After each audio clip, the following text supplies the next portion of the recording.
Welcome back to my channel. Today I'm going to be talking about 4 important areas to consider in regard to your self-hypnosis practice. I'm going to make this short and sweet because I don't want to take all day when you could be spending today doing self-hypnosis. Let's get started.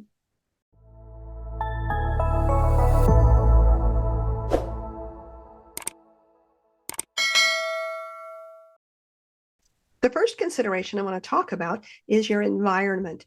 It really helps if you have a calming, soothing environment that you can go to when you're going to do your self-hypnosis. And I'm assuming that this is going to be a practice that you will do every single day. So if you have someplace in your home already that you can establish as, maybe it's your meditation corner or, your self-hypnosis pillow that you use, but it could be someplace in your office. It could be even out in the garage, sitting in the car, or maybe you just get in your car and you drive someplace that you enjoy being in. It doesn't matter where you do it. It is true that your eyes will be closed, but still there's energy in the environment, and there's just something nice about having an established area in your home or wherever you hang out the most, where you can just comfortably and predictably take a seat, get comfortable, and get settled into that right space.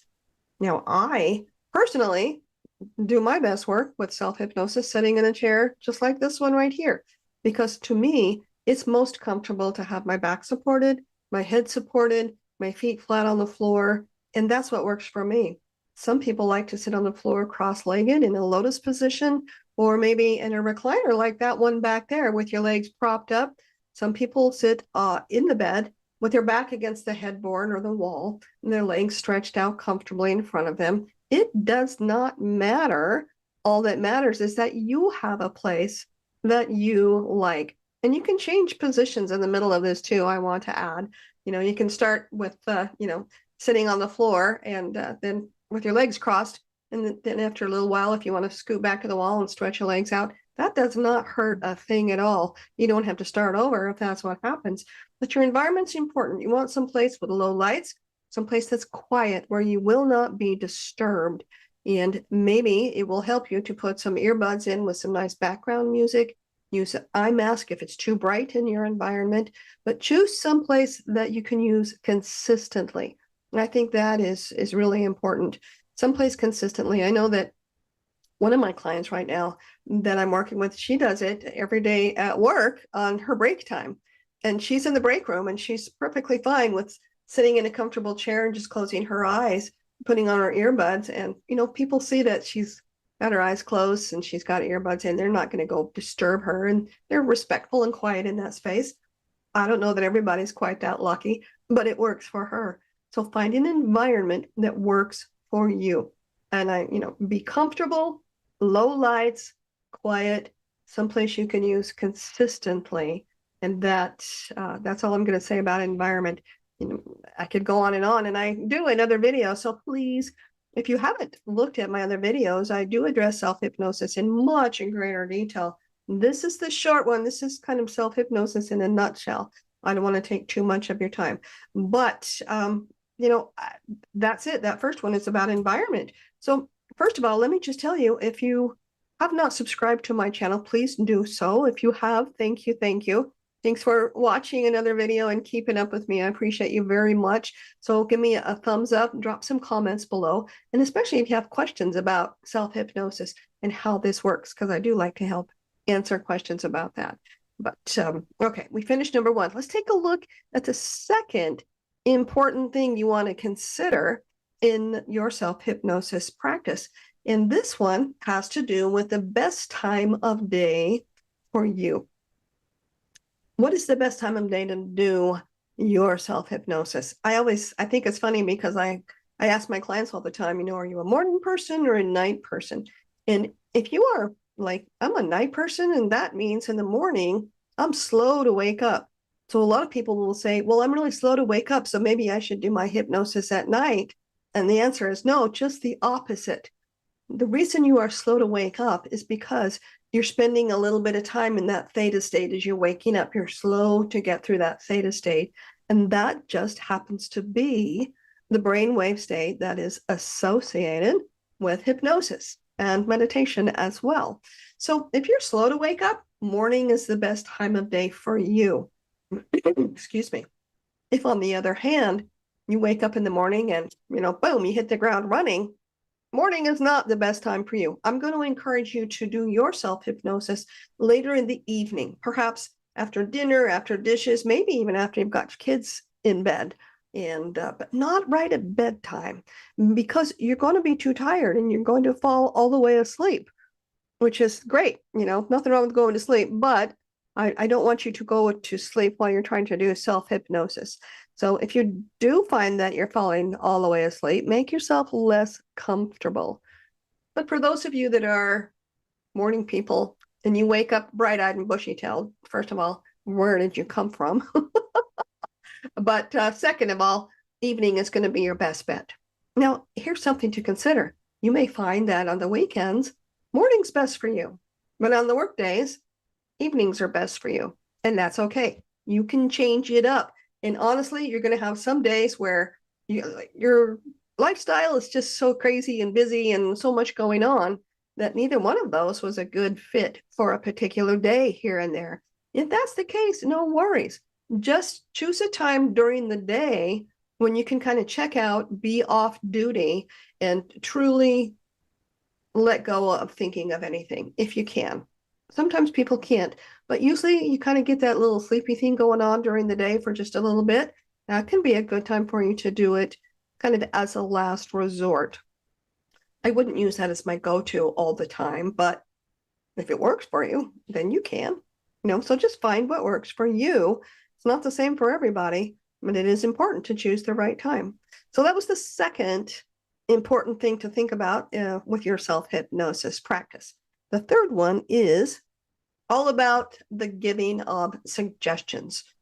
I mean, that's what you're doing this for, right? You're creating a new habit, a new behavior, a ritual, a routine, a belief, a value, something in your life is going on that you want to change. And the way you do that is by getting into the hypnotic state, giving yourself those suggestions, and then bringing yourself up. And I have lots of videos that go into greater detail about that. This one is just kind of a quick primer outline for important things to think about. But when we talk about going into the state of hypnosis, I want to just remind you that going into that state is easy. It is natural. We do it every day. We do it as we're waking up, and we go there as we're going back to sleep. Pardon me. Sometimes we go into that state when we're driving our car down the freeway. If you ever had highway hypnosis, right? You were just so relaxed and kind of zoning out a little bit, and your brain waves were slowing down that you were actually in a very receptive state at that point. But we want to get you there, but then we want you to deliver the suggestions to yourself in the right way. Here's my point. Anybody can go into the state of hypnosis. We do it all the time. The art and the skill of doing hypnosis in a way that works comes in delivering the suggestions correctly. Because all the words that you use in those suggestions are creating imagery, and you want to make sure you use the words that create the image of what you do want. So please check out my other videos. Look for the videos teaching you how to use the personal change blueprint. Pretty sure there's more than one of them in there, and they're really long, so I'm not going to go into it on this one. But it's so important. This is the most important part of the hypnotic process, is the delivery of suggestions. And there's a right way to do it, and there's a wrong way to do it. I want you to do it the right way. So if you don't already know from watching those videos, take a look and see what you can find. If you have any questions, ask me. Just drop a comment below. In the meantime, if you haven't subscribed, please subscribe. Give me a thumbs up or a like, whatever it is these days, and leave some comments for me. So that was the third area. The fourth one is this. People ask me, like, how often do I do this? Do I do this like 3 times a day? Do I have to do it every day? How long do I stay on one subject? And here's my counsel. I will encourage you to choose a topic. Stick to it for 7 to 10 days.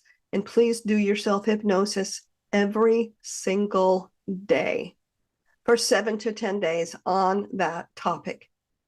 Now, having said that, let me say that if you miss a day here and there, it's not the end of the world. You haven't ruined anything. Just get back on that horse as soon as you get bucked off, right? So pick the same subject. And here's what's going to be the challenge in that is that you're going to start to notice positive change within a day or 2 or 3 of doing the self-hypnosis. This happens quite often with my clients, and I make recordings for people to listen to. And they'll say, after I listened to that just 3 times, I was good. I was sleeping all night, or I didn't even think about smoking anymore. Do I need to keep listening to it? And my answer is yes. Even though you'll notice some positive change within a few days, you've got to really get those suggestions firmly embedded in the subconscious mind, which means you have to physically create the neural pathways in your brain to make that a permanent change. It's very much like looking at a big meadow of tall grass and you want to cut a trail from here to there. So you walk back and forth in the same place for a few days, and yep, you can see it. You can see the trail clear as day. But if you stop and you start making another trail over here because you changed subjects, right? Pretty soon that grass is going to pop back up and you will not have created a permanent change.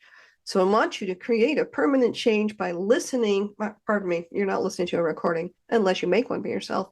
But by keeping on the same subject for 7 to 10 days, even though you're going to notice change much sooner than that, which is really the good news, right? You don't have to wait for 7 to 10 days for this to kick in. Kicks in pretty quick, but I do want you to give it the opportunity to become very well embedded in the subconscious mind and physically in the brain as neural pathways.